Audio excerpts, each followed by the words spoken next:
Estamos a martes y continuamos meditando en un tema apasionante, el bautismo del Espíritu Santo.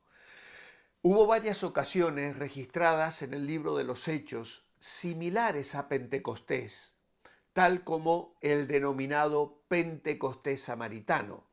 Lo puedes leer en Hechos 8, 14 al 17. Más tarde la conversión de Cornelio en Hechos 10, 44 y 48. Pero cada una de estas marcó una nueva etapa en la expansión de la iglesia. Los samaritanos componían una raza mezclada, despreciada por muchos como indignos y desmerecedores del amor de Dios. Su bautismo por el Espíritu fue una clara señal de que también ellos podían formar parte del pueblo de Dios por fe en Jesucristo.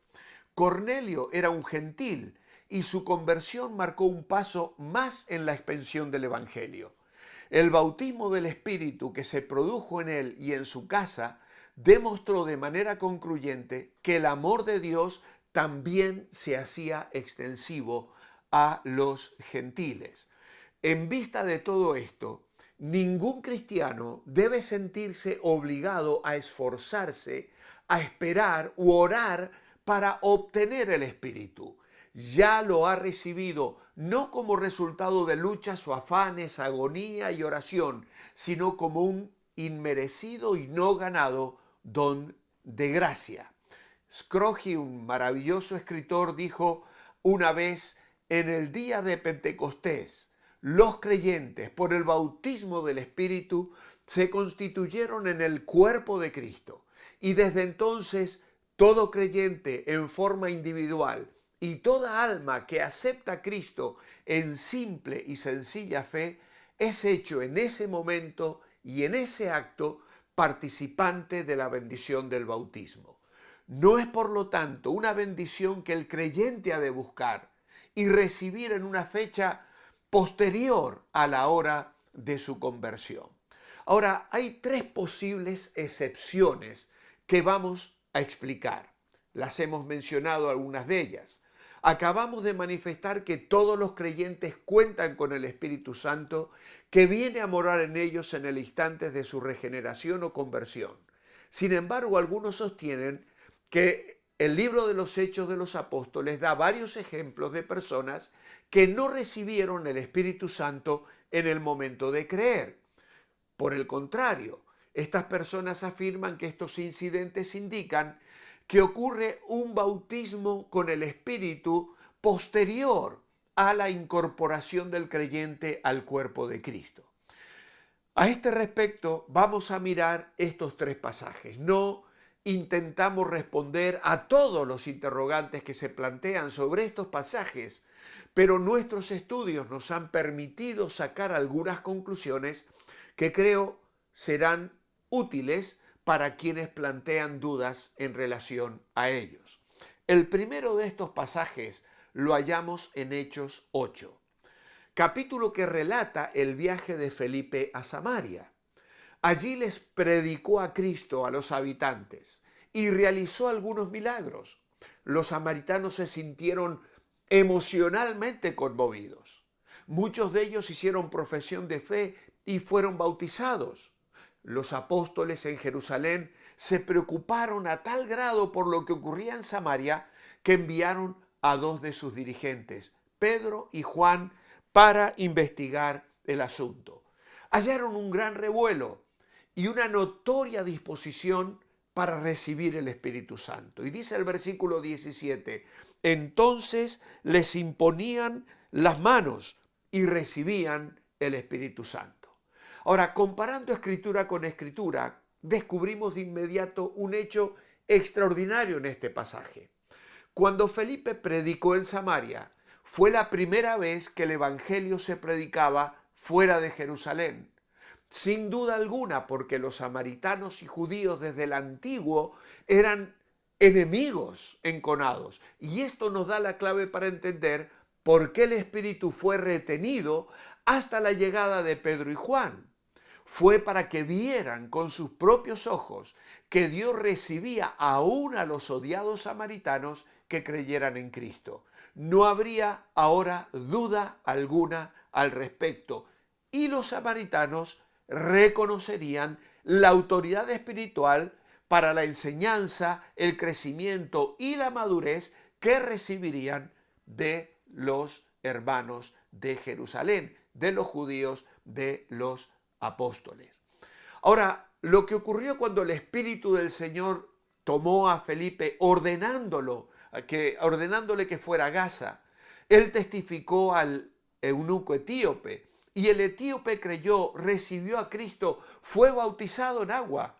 Pero en ningún momento Felipe le impuso las manos, ni oró para que recibiera el Espíritu Santo, ni dijo nada respecto a un segundo bautismo. Por lo tanto, la situación en Samaria, registrada en el capítulo 8, es única en su género y no encaja con otros pasajes de la Escritura si comparamos Escritura por Escritura.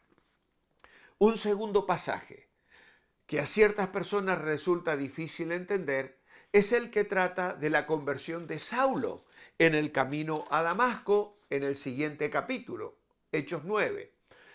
Sostienen algunos que más tarde, al ser llenado con el Espíritu en presencia de Ananías, según dice el verso 17, experimentó un segundo bautismo en el Espíritu. Nuevamente aquí la situación es particular, única en su género. Dios había escogido a este perseguidor de los cristianos para llevar mi nombre en presencia de los gentiles y de reyes y de los hijos de Israel, le dice Ananías en el versículo 15. Cuando Saulo se dirigió a Jesús con el título de Señor en el verso 5, usó un término que podría significar algo así como mi dueño y Señor, que hubiera significado su conversión, o simplemente Señor como un título de respeto más bien que una confesión de fe. Sabemos que más tarde Ananías llamó a Pablo hermano, como lo traducen la mayoría de las versiones en castellano en el versículo 17. Pero claro, ocurre que la mayoría de los judíos en aquellos días se dirigían unos a otros con ese término, hermano. Se puede haber dirigido a Pablo como un hermano en el sentido de los judíos que se llamaban hermanos entre sí y no en el sentido cristiano. En otras palabras, ¿en qué momento se produjo la regeneración de Saulo? ¿Ocurrió en el camino a Damasco o pudo haber sido luego de un periodo de 3 días de testimonio por parte de Ananías que cubriría el periodo de ceguera de Saulo? Estamos plenamente seguros de que a menudo el nuevo nacimiento es similar al nacimiento natural. El instante de la concepción, 9 meses de gestación y luego el nacimiento. A veces al Espíritu Santo le toma semanas convencer a una persona. Hemos visto personas que han hecho incluso más de una vez decisiones de fe, levantando la mano, orando en las iglesias cuando invitamos a confiar. ¿En qué momento fueron convertidos o regenerados? Solo Dios lo sabe. Podría haber sido en el momento primero, en el segundo. Algo fue aclarándose en su mente. El Espíritu fue quitando el velo de Satanás y finalmente Dios afirma su decisión.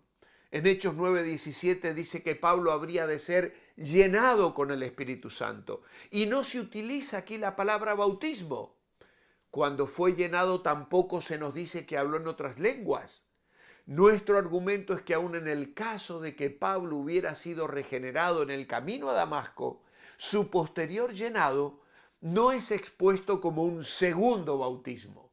Posiblemente su regeneración no ocurrió hasta que se reunió con Ananías, de modo que el pasaje no enseña ni establece que Pablo hubiera sido bautizado 2 veces con el Espíritu.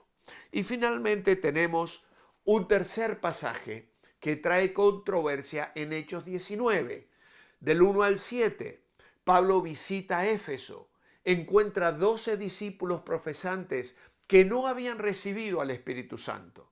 Al leer este pasaje se plantea de inmediato la pregunta: ¿Eran verdaderamente cristianas estas 12 personas antes de encontrarse con Pablo? Parecían vivir en ignorancia de que existía el Espíritu Santo e incluso de Jesús.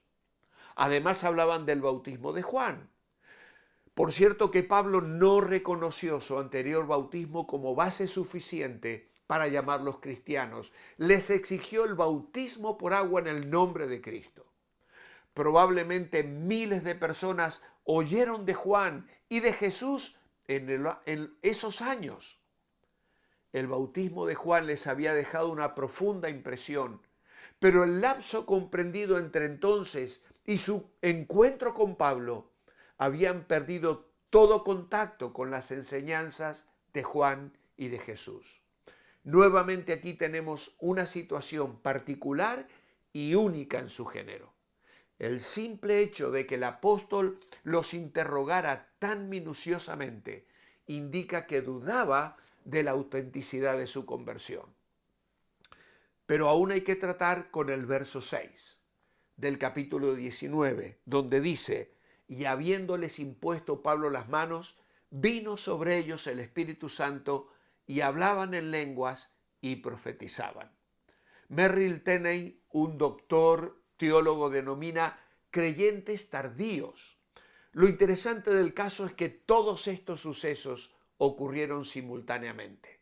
No se nos dice en esta ocasión si las lenguas a las que aquí hace referencia fueron las lenguas a las que se refiere Pablo luego en 1 Corintios 14 o a las que Lucas menciona en su relato del día de Pentecostés en Hechos 2. Y la palabra profetizaban tiene aquí la connotación de testimonio o proclamación. Aparentemente contaban a sus amigos cómo llegaron a creer en Jesucristo. Creemos que esto no sugiere un segundo bautismo con el Espíritu, posterior al bautismo con el Espíritu en el momento de la conversión, de la regeneración. Todo lo contrario, parecen haber sido regenerados y bautizados con el Espíritu a un mismo tiempo. Así que a manera de resumen, nuestra opinión es que Pentecostés instituyó a la iglesia. Todo lo que restaba hacer era que los samaritanos, los gentiles y estos creyentes tardíos fueran incorporados representativamente a la iglesia. Esto ocurrió en Hechos 8 para los samaritanos, en Hechos 10 para los gentiles y en Hechos 19 para estos creyentes tardíos provenientes del bautismo de Juan. Una vez realizado este bautismo representativo con el Espíritu, se aplicaban las normas corrientes, es decir, el bautismo con el Espíritu, en el instante en que cada persona de cualquier grupo al que perteneciera creía en Jesucristo. Y eso es lo que ocurre hoy, ni más ni menos.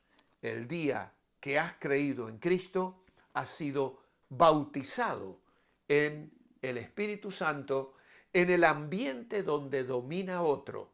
Y ahora eres invitado a vivir bajo el señorío de Cristo cada día de tu vida, en todas las áreas de tu vida, porque no hay rincón ni lugar de tu vida donde Jesús no deba y quiera ser el Rey y Señor.